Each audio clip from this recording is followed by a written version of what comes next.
നമസ്കാരം. വളരെ സ്നേഹത്തോടെ നിങ്ങളെ ഞാൻ ഈ ഇടത്തിലേക്ക് സ്വാഗതം ചെയ്യട്ടെ. ഇതൊരു തികച്ചും സുരക്ഷിതമായ, സ്വകാര്യമായ ഒരിടമായി നിങ്ങൾക്ക് കാണാം കേട്ടോ. ദാമ്പത്യ ജീവിതത്തിലെ വൈകാരികമായ അടുപ്പത്തെക്കുറിച്ചും ശാരീരികമായ സ്നേഹപ്രകടനങ്ങളെക്കുറിച്ചുമൊക്കെ വളരെ ലളിതമായി നമ്മളിന്ന് സംസാരിക്കാൻ പോവുകയാണ്. പലപ്പോഴും നമ്മൾ പുറത്തു പറയാൻ മടിക്കുന്ന, എന്നാൽ തീർച്ചയായും അറിഞ്ഞിരിക്കേണ്ട ചില കാര്യങ്ങളാണ് ഇവിടെ പങ്കുവയ്ക്കുന്നത്. ഈയിടെയായി നിങ്ങളുടെ പങ്കാളിയിൽ നിന്ന് വൈകാരികമായി എന്തെങ്കിലും അകൽച്ച നിങ്ങൾക്ക് അനുഭവപ്പെടുന്നുണ്ടോ? ചിലപ്പോഴൊരുതരം മടിയോ അല്ലെങ്കിൽ വല്ലാത്തൊരു ക്ഷീണമോ ഒക്കെ നിങ്ങളെ അലട്ടുന്നുണ്ടാകാം, അല്ലേ? സാരമില്ല, അത് തികച്ചും സ്വാഭാവികമാണ്. നിങ്ങൾ ഒരിക്കലും ഇതിൽ ഒറ്റയ്ക്കല്ല. നിങ്ങളുടെ ശരീരത്തെയും മനസ്സിനെയും കുറിച്ച് കൂടുതൽ മനസ്സിലാക്കാൻ നിങ്ങൾ ആഗ്രഹിക്കുന്നുണ്ടെങ്കിൽ നമ്മുടെ ഈ ചാനൽ ഒന്ന് സബ്സ്ക്രൈബ് ചെയ്തോളൂ കേട്ടോ. ഇതുപോലുള്ള ഒരുപാട് കാര്യങ്ങൾ തികഞ്ഞ സ്നേഹത്തോടെ നമുക്കിവിടെ ചർച്ച ചെയ്യാം. അപ്പൊ നമുക്ക് തുടങ്ങാല്ലേ? വൈകാരിക അടുപ്പം എങ്ങനെ വീണ്ടെടുക്കാമെന്നതാണ് നമ്മൾ ആദ്യം നോക്കുന്നത്. ശരിയായ അടുപ്പം അല്ലെങ്കിൽ ഇന്റിമസി എന്ന് പറയുന്നത് വെറുമൊരു ശാരീരിക ബന്ധം മാത്രമല്ല കേട്ടോ. അതൊരു അദൃശ്യമായ സ്നേഹത്തിന്റെ നൂലാണ്. രണ്ടു പേരെ തമ്മിൽ ബന്ധിപ്പിക്കുന്ന മനോഹരമായ ഒരു നൂൽ. ഒന്ന് ചിന്തിച്ചു നോക്കൂ, നമ്മുടെയെല്ലാം ദൈനംദിന ജീവിതം ഇന്ന് എത്രത്തോളം തിരക്കേറിയതാണ് അല്ലേ? ജോലിസ്ഥലത്തെ ബുദ്ധിമുട്ടുകൾ, കുട്ടികളെ വളർത്തുന്നതിന്റെ കഷ്ടപ്പാടുകൾ, കുടുംബത്തിലെ മറ്റു ഉത്തരവാദിത്തങ്ങൾ, ഇതെല്ലാം കൂടി വരുമ്പോൾ നമ്മൾ അറിയാതെ തന്നെ നമുക്കൊരുപാട് മാനസിക സമ്മർദ്ദമുണ്ടാകാറുണ്ട്. ഈ സ്ട്രെസ് അഥവാ മാനസിക പിരിമുറുക്കം നമ്മുടെ വൈകാരികമായ അടുപ്പത്തെയും ശാരീരികമായ താൽപ്പര്യങ്ങളെയും പതിയെ ഇല്ലാതാക്കും. ഇതൊരിക്കലും നിങ്ങളുടെ കുറ്റമല്ല, മറിച്ച് നമ്മുടെ ശരീരത്തിന്റെ സ്വാഭാവികമായ ഒരു പ്രതികരണം മാത്രമാണ് എന്നാദ്യം മനസ്സിലാക്കുക. ഇവിടെ നമ്മൾ മനസ്സിലാക്കേണ്ട വളരെ പ്രധാനപ്പെട്ട ഒരു കാര്യമുണ്ട്. ചിലർക്ക് പങ്കാളിയോട് പെട്ടെന്ന് തന്നെ ശാരീരികമായ ഒരു താൽപ്പര്യം തോന്നാം. അതിനെയാണ് നമ്മൾ സ്പോണ്ടേനിയസ് ഡിസയർ എന്ന് പറയുന്നത്. എന്നാൽ മറ്റു ചിലർക്ക്, പ്രത്യേകിച്ച് നമ്മൾ സ്ത്രീകൾക്ക്, പെട്ടെന്നൊരു താൽപ്പര്യം തോന്നണമെന്നില്ല. അവർക്ക് മാനസികമായി റിലാക്സ് ചെയ്യാനും സ്നേഹത്തോടെയുള്ള സംസാരങ്ങളിലൂടെയും സ്പർശനങ്ങളിലൂടെയും മാത്രമേ ശാരീരികമായി തയ്യാറെടുക്കാൻ സാധിക്കൂ. ഇതിനെ റെസ്പോൺസീവ് ഡിസയർ എന്നാണ് പറയുന്നത്. ഇതൊരു കുറവാണെന്ന് ഒരിക്കലും വിചാരിക്കരുത് കേട്ടോ. ഇത് തികച്ചും സാധാരണമാണ്. ശാരീരികമായി തയ്യാറെടുക്കുന്നതിനു മുൻപ് മാനസികമായ അടുപ്പവും സ്നേഹവും നിങ്ങൾക്ക് ആവശ്യമാണെങ്കിൽ അതിലൊട്ടും തെറ്റില്ല. ഇനി അടുപ്പത്തെയും ഫോർപ്ലേ നമുക്കൊന്ന് മാറ്റി നിർവചിച്ചാലോ? കിടപ്പുമുറിക്കും അപ്പുറത്തേക്ക് നീളുന്ന ഒന്നാണിത്. വൈകാരികമായി അടുപ്പമുള്ളൊരു ദാമ്പത്യത്തിൽ ഫോർപ്ലേ എന്നാൽ കിടപ്പുമുറിയിൽ മാത്രം ഒതുങ്ങി നിൽക്കുന്ന ഒന്നല്ല. പലരും കരുതുന്നത് ഫോർപ്ലേ എന്നാൽ ശാരീരിക ബന്ധത്തിലേർപ്പെടുന്നതിന് തൊട്ടുമുൻപുള്ള വെറും 5 മിനിറ്റ് മാത്രമാണെന്നാണ്. പക്ഷേ യഥാർത്ഥത്തിൽ അങ്ങനെയല്ല. അതൊരു തുടർച്ചയായ പ്രക്രിയയാണ്. പരസ്പരം മനസ്സിലാക്കാനും വൈകാരികമായ സുരക്ഷിതത്വം നൽകാനും ആഗ്രഹങ്ങൾ വളർത്താനും സഹായിക്കുന്ന ശാരീരികവും മാനസികവുമായ വളരെ മനോഹരമായ ഒരു യാത്രയാണിത്. വളരെ അർത്ഥവത്തായ ഒരു വാചകം ഞാനിവിടെ പങ്കുവയ്ക്കാം. നിങ്ങളുടെ അവസാനത്തെ ലൈംഗികാനുഭവം കഴിഞ്ഞ ഉടനെ അടുത്ത ഫോർപ്ലേ ആരംഭിക്കുന്നു. ഇതിന്റെ അർത്ഥമെന്താണെന്നറിയാമോ? നിങ്ങൾ തമ്മിലുള്ള ഓരോ ചെറിയ ഇടപെടലുകളും, അതായത് രാവിലെ പരസ്പരം നോക്കി നൽകുന്ന ഒരു പുഞ്ചിരിയാകട്ടെ, സ്നേഹത്തോടെ പറയുന്നൊരു നല്ല വാക്കാകട്ടെ, ഇതെല്ലാം നിങ്ങളുടെ അടുപ്പം വർദ്ധിപ്പിക്കുന്ന കാര്യങ്ങളാണ്. ഓരോ നിമിഷവും നിങ്ങൾ നിങ്ങളുടെ ബന്ധത്തെ ഊഷ്മളമാക്കുകയാണ് ചെയ്യുന്നത്. അപ്പോൾ കിടപ്പുമുറിക്ക് പുറത്ത് നമുക്കെന്തൊക്കെ ചെയ്യാൻ കഴിയും? പരസ്പരം നല്ല വാക്കുകൾ പറയുന്നതും തമാശകൾ പങ്കിടുന്നതും ഒരുമിച്ചൊരു നടത്തവും അതിനിടയിൽ കൈകൾ ചേർത്തു പിടിക്കുന്നതുമൊക്കെ വലിയ മാറ്റങ്ങളുണ്ടാക്കും.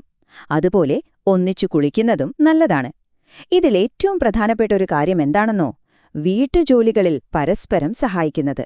ഒരു സ്ത്രീയെ സംബന്ധിച്ചിടത്തോളം തന്റെ ഭർത്താവ് വീട്ടുജോലികളിൽ സഹായിക്കുന്നത് കാണുമ്പോൾ അവളുടെ മാനസിക സമ്മർദ്ദം ഒരുപാട് കുറയും.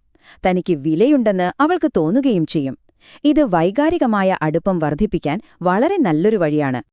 ഇനി നമുക്ക് സമ്മർദ്ദം, മനസ്സ്, ശരീരം എന്നിവയെക്കുറിച്ച് സംസാരിക്കാം. നമ്മുടെ വികാരങ്ങൾ എങ്ങനെയാണ് താൽപ്പര്യത്തെ സ്വാധീനിക്കുന്നത്?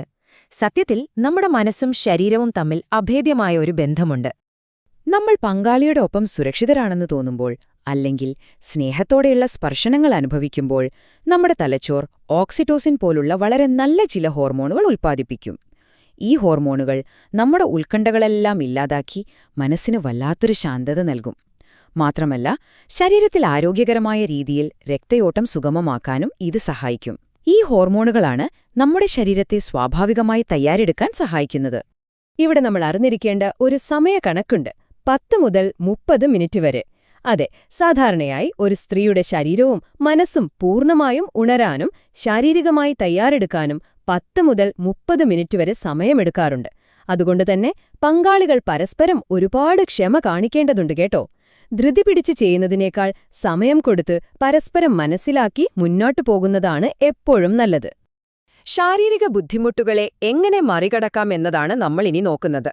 യാതൊരു ലജ്ജയുമില്ലാതെ നമ്മുടെ ശരീരത്തെ നമ്മൾ മനസ്സിലാക്കണം. പല സ്ത്രീകളും പുറത്തു പറയാൻ മടിക്കുന്ന ചില കാര്യങ്ങൾ കൂടിയാണിത്. പല സ്ത്രീകളും ശാരീരിക ബന്ധത്തില് വേദന അനുഭവിക്കാറുണ്ട്. യോനിയിലുണ്ടാകുന്ന സ്വാഭാവികമായ വരൾച്ചയാണ് ഇതിനൊരു പ്രധാന കാരണം. അതുപോലെ പ്രായമാകുന്നതിനനുസരിച്ചുണ്ടാകുന്ന ഹോർമോൺ വ്യതിയാനങ്ങളും ആർത്തവ വിരാമം അഥവാ മെനോപോസ് സമയത്തെ മാറ്റങ്ങളും വലിയ മാനസിക സമ്മർദ്ദവുമൊക്കെ ഇതിന് കാരണമാകാം. ഇത് നിങ്ങളുടെ വ്യക്തിപരമായ ഒരു പരാജയമല്ല എന്ന് ആദ്യം തന്നെ മനസ്സിലാക്കുക. ഇത് തികച്ചും സ്വാഭാവികമായ ചില ശാരീരിക പ്രതികരണങ്ങൾ മാത്രമാണ്. സങ്കടപ്പെടാനോ സ്വയം കുറ്റപ്പെടുത്താനോ ഒന്നും ഇതിലില്ല കേട്ടോ. ഈ ബുദ്ധിമുട്ടുകൾ ഒഴിവാക്കാൻ ഏറ്റവും നല്ല മാർഗം ആവശ്യത്തിന് സമയമെടുത്തുള്ള ഫോർപ്ലേ തന്നെയാണ്. ദീർഘനേരമുള്ള സ്നേഹപ്രകടനങ്ങളും വൈകാരികമായ അടുപ്പവും ശരീരത്തിൽ സ്വാഭാവികമായ വഴുവഴുപ്പ് അല്ലെങ്കിൽ ലൂബ്രിക്കേഷൻ ഉണ്ടാകാനും അതുപോലെ രക്തയോട്ടം വർദ്ധിപ്പിക്കാനും സഹായിക്കും. ഇത് ശാരീരിക ബന്ധം വേദനയില്ലാത്തതും സന്തോഷകരവുമാക്കാൻ വളരെ അത്യാവശ്യമാണ്. അടുത്തതായി അടുപ്പം നിലനിർത്താനുള്ള ദൈനംദിന ശീലങ്ങളെക്കുറിച്ചാണ് നമ്മൾ സംസാരിക്കുന്നത്. നമ്മുടെ വൈകാരികവും ശാരീരികവുമായ ബന്ധം എങ്ങനെ വീണ്ടും ഊഷ്മളമാക്കാം എന്ന് നമുക്ക് നോക്കാം. ചെറിയ ചെറിയ ശീലങ്ങളിലൂടെ നമ്മുടെ ബന്ധത്തെ നമുക്ക് പരിപോഷിപ്പിക്കാൻ കഴിയും. ദാമ്പത്യത്തിൽ വളരെ പ്രധാനപ്പെട്ട ചില കാര്യങ്ങളുണ്ട്. ഒന്നാമതായി, തുറന്ന സംസാരം. നിങ്ങൾക്ക് എന്താണ് വേണ്ടതെന്നും നിങ്ങളുടെ അതിരുകൾ എന്തൊക്കെയാണെന്നും ഒരു മടിയുമില്ലാതെ പങ്കാളിയോട് തുറന്നു പറയുക. രണ്ടാമതായി, ക്ഷീണം കുറയ്ക്കാൻ ഉത്തരവാദിത്തങ്ങൾ പങ്കിടുക. മൂന്നാമതായി, ശാരീരിക ബന്ധത്തിനു വേണ്ടി മാത്രമല്ല അല്ലാതെയും സ്നേഹത്തോടെ പരസ്പരം സ്പർശിക്കുക, ആശ്വസിപ്പിക്കുക. ദിവസവും അതൊരു ശീലമാക്കുക. ഏറ്റവും അവസാനമായി, എപ്പോഴും ക്ഷമയോടെ ഇരിക്കുക, പരസ്പര സമ്മതത്തിന് എപ്പോഴും മുൻഗണന നൽകുക.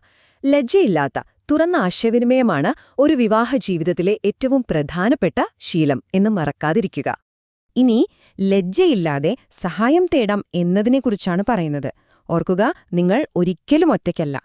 ഇത്രയൊക്കെ ശ്രദ്ധിച്ചിട്ടും നിങ്ങൾക്ക് ബുദ്ധിമുട്ടുകൾ തോന്നുന്നുണ്ടെങ്കിൽ അത് പരിഹരിക്കാൻ തീർച്ചയായും വഴികളുണ്ട്. നിങ്ങളുടെ ബുദ്ധിമുട്ടുകൾ പങ്കാളിയോട് പറഞ്ഞിട്ടും മാറുന്നില്ലെങ്കിലോ അതല്ലെങ്കിൽ ഹോർമോൺ സംബന്ധമായ എന്തെങ്കിലും പ്രശ്നങ്ങളാണെങ്കിലോ തീർച്ചയായും ഒരു മെഡിക്കൽ പ്രൊഫഷണലിനെയോ കൗൺസിലറെയോ കാണാൻ ഒട്ടും മടിക്കരുത്. വേദനയോ പഴയകാലത്തെ മാനസികാഘാതങ്ങളോ ബന്ധങ്ങളിലെ വിള്ളലുകളോ പരിഹരിക്കാൻ ഒരു പ്രൊഫഷണൽ സഹായം വലിയ മാറ്റങ്ങൾ കൊണ്ടുവരും. ഇതൊരു വലിയ കാര്യമാണ്. സ്വന്തം ആരോഗ്യത്തിനു വേണ്ടി ചെയ്യുന്ന ഒരു നല്ല കാര്യം. ഇതിൽ നാണക്കേട് വിചാരിക്കേണ്ട ഒരു കാര്യമില്ല കേട്ടോ. പരസ്പര ബഹുമാനവും ക്ഷമയും വൈകാരിക അടുപ്പവും നിറഞ്ഞ ഒരു സുരക്ഷിത ഇടമാണ് ആരോഗ്യകരമായ ഒരു ബന്ധം. ഈ മനോഹരമായ വരികൾ എപ്പോഴും മനസ്സിലോർക്കുക. ആരോഗ്യകരമായ ഒരു ബന്ധമെന്നത് എപ്പോഴും പരസ്പര ബഹുമാനത്തിൽ അധിഷ്ഠിതമാണ്. ഇന്നത്തെ ഈ വിവരങ്ങൾ നിങ്ങൾക്ക് ആശ്വാസകരമായി തോന്നിയെങ്കിൽ തീർച്ചയായും ഈ ചാനൽ സബ്സ്ക്രൈബ് ചെയ്യാനും ഈ വിവരങ്ങൾ നിങ്ങളുടെ പങ്കാളിക്ക് ഷെയർ ചെയ്തു കൊടുക്കാനും ഞാൻ സ്നേഹത്തോടെ ഒന്നുകൂടി ഓർമ്മിപ്പിക്കുന്നു. വൈകാരികമായ അടുപ്പവും സ്വന്തം ആരോഗ്യവും മെച്ചപ്പെടുത്താൻ ഇന്ന് നിങ്ങൾ എന്താണ് ചെയ്യാൻ പോകുന്നത്? ഈ ചോദ്യം നിങ്ങളോട് തന്നെയൊന്ന് ചോദിച്ചു നോക്കൂ. നല്ല ആശയവിനിമയം, വൈകാരികമായ അടുപ്പം, പരസ്പര ബഹുമാനം, സ്വന്തം ആരോഗ്യത്തിലുള്ള ശ്രദ്ധ, പിന്നെ ആവശ്യമെങ്കിൽ ഒരു മടിയും കൂടാതെ സഹായം തേടാനുള്ള മനസ്സ്. ഇവയാണ് നീണ്ടുനിൽക്കുന്ന ഒരു സ്നേഹബന്ധത്തിന്റെ അടിസ്ഥാനം. ആ ഒരു സന്തോഷം സ്വന്തമാക്കാൻ നിങ്ങൾക്ക് കഴിയട്ടെ എന്ന് ഞാൻ ഹൃദയപൂർവ്വം ആശംസിക്കുന്നു. നന്ദി. ഒത്തിരി സ്നേഹം.